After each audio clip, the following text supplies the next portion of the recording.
Olá pessoal, bem-vindos a mais uma análise detalhada. Sabe aquela ideia muito comum de que a deficiência de testosterona é só uma questão de estilo de vida, ou culpa daquele cansaço do dia a dia, ou até mesmo apenas uma parte normal e inevitável do envelhecimento? Bom, a realidade é bem diferente disso. Na verdade, a gente está falando de uma falha muito mais profunda. É literalmente uma quebra num sistema que envolve múltiplos órgãos, uma falha de comunicação super complexa que pode começar lá em cima no cérebro e descer até os testículos. Então hoje nós vamos decodificar exatamente como e por que essa falha sistêmica acontece. Bora lá? Para organizar a nossa análise, a gente vai seguir um roteiro bem direto. Primeiro, vamos entender o que é a síndrome do hipogonadismo. Depois, mapear o eixo hormonal masculino. Em terceiro lugar, investigar as origens da falha produtiva. No quarto ponto, a gente entra no diagnóstico clínico e laboratorial. E, para fechar, vamos explorar as opções de tratamento. Então vamos mergulhar na seção 1, a síndrome do hipogonadismo, e estabelecer a nossa linha de base clínica. O ponto de partida aqui, do ponto de vista médico, é entender que o hipogonadismo não é uma doença única ou isolada. Nada disso.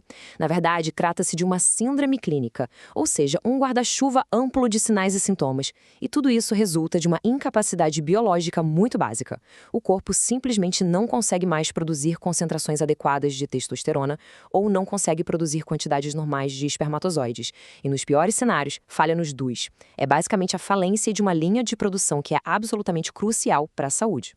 A medicina divide essa falha em duas frentes principais. Pensa no corpo humano como se fosse uma grande fábrica. No hipogonadismo primário, também conhecido como hipergonadotrófico, o problema acontece diretamente lá, no chão de fábrica. A máquina quebrou e essa anormalidade está localizada fisicamente nos próprios testículos. Agora, no hipogonadismo secundário ou hipogonadotrófico, a história muda de figura. Os equipamentos lá no embaixo no chão de fábrica estão perfeitos, prontinhos para trabalhar. O problema é que a gerência central está dormindo no ponto. O hipotálamo ou a hipófise lá no cérebro simplesmente falham na hora de enviar as ordens hormonais para a produção começar. Entrando na seção 2, o eixo hormonal masculino. Vamos dar uma olhada de perto nessa cadeia de comando. Para a gente entender como essa fábrica para, primeiro precisamos ver como ela funciona quando está tudo normal. E olha, é um sistema maravilhoso. Funciona assim, em 3 passos. Passo 1. Lá no alto, no cérebro, o hipotálamo começa o expediente liberando pulsos de um hormônio chamado GnRH. Passo 2. Esse sinal chega na hipófise, que obedece à ordem e libera 2 mensagens vitais, o LH e o FSH.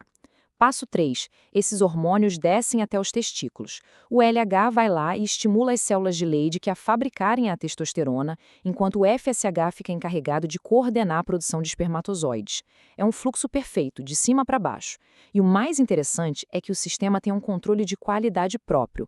A própria testosterona manda um recado de volta lá para o cérebro avisando: opa, já produzimos o suficiente por hoje.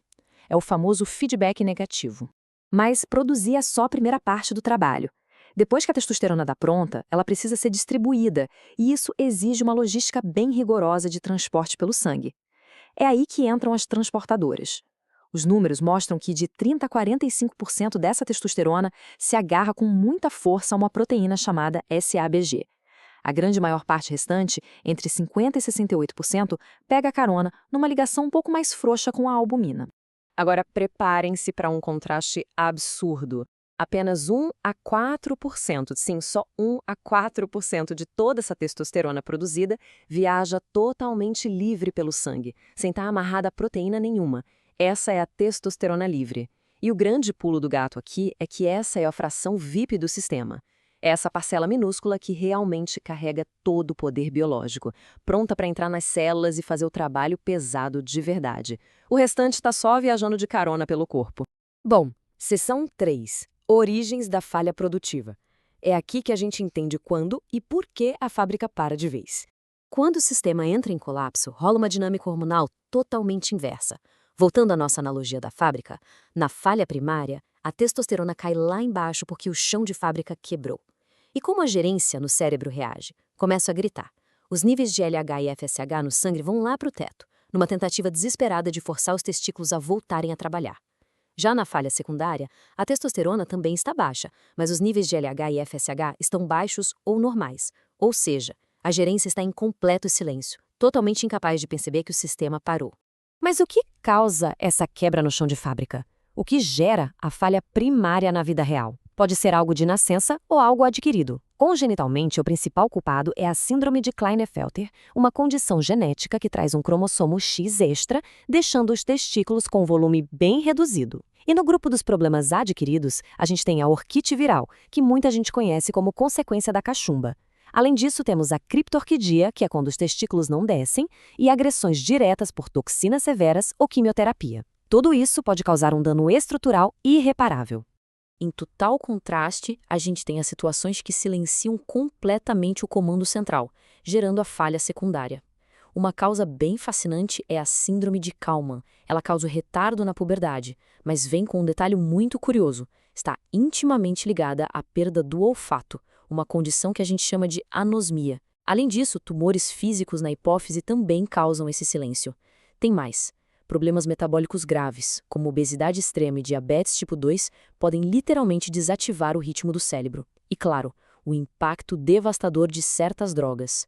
O uso indiscriminado de opioides e de esteroides anabolizantes sintéticos desliga o sistema inteiro, uma verdadeira pane na central de comando.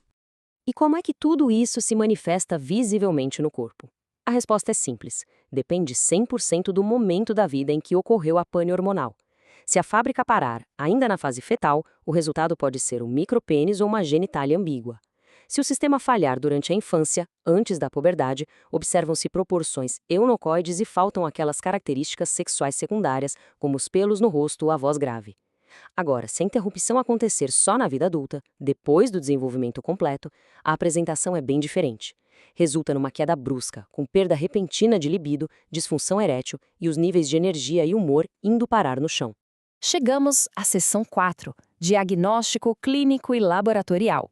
Vamos entender as regras estritas de investigação. Na medicina moderna, a investigação não permite achismos. As regras são rígidas e por um ótimo motivo. A testosterona não é nem um pouco estável no nosso sangue. Os níveis sobem e descem muito ao longo do dia e caem bastante logo depois da alimentação. Por isso, a regra de ouro é: o sangue tem que obrigatoriamente ser colhido de manhã, entre as 7 e as 10 horas, e o paciente precisa estar em jejum. E olha, isso é absolutamente crucial. Um diagnóstico clínico jamais deve ser feito com base num exame só. Se o nível der baixo, é obrigatório confirmar o resultado repetindo a coleta umas 2 ou 3 semanas depois. Só que, em algumas situações, seguir todas essas regras e pedir o exame padrão ainda não revela a história toda. E aí fica aquela grande dúvida. Em que cenários medir apenas a testosterona total simplesmente não é suficiente para achar o problema? A resposta para isso nos leva de volta para aquela nossa proteína de transporte, a SHBG. Se o paciente tiver condições clínicas que bagunçam os níveis dessa proteína, confiar na testosterona total é um erro gigantesco. Pensa só, coisas como obesidade, diabetes tipo 2 e uso de glicocorticoides reduzem a quantidade de SHBG. Já fatores como o envelhecimento, o hipertiroidismo, infecção por HIV e a cirrose fazem a SHBG circular em quantidades altíssimas. Então, se a frota de transporte está alterada desse jeito, o valor total do hormônio vai esconder a quantidade real que está ativa no corpo. Nesses cenários bem específicos, não tem atalho. A equipe médica precisa investigar a fundo e calcular ou medir a testosterona livre. Caso contrário, o diagnóstico vai dar totalmente errado. E para fechar, seção 5. Opções de tratamento. É hora de falar sobre restaurar o sistema. Depois de um diagnóstico cravado e sem margem para dúvidas, a estratégia principal vira a terapia de reposição de testosterona, ou TRT. Mas o objetivo central aqui não é, de jeito nenhum, só inflar números no papel do laboratório. O foco médico é resolver um tripé: aliviar os sintomas pesados, devolver as concentrações do corpo de volta para a linha fisiológica normal e, em última análise, resgatar a vitalidade e a qualidade de vida. É uma verdadeira reinicialização controlada. Mas fiquem atentos, porque não existe uma fórmula única para isso. A escolha de como essa testosterona vai entrar no corpo importa enormemente, e os dados clínicos comprovam bem isso. Existe um risco real de desenvolver eritrocitose, que é o corpo produzir uma quantidade perigosa de glóbulos vermelhos. E esse risco varia barbaramente. Injeções intramusculares de ação curta jogam esse risco lá para a faixa dos 66,7%. Usar implantes subcutâneos, os chamados pellets, cai isso para 35%.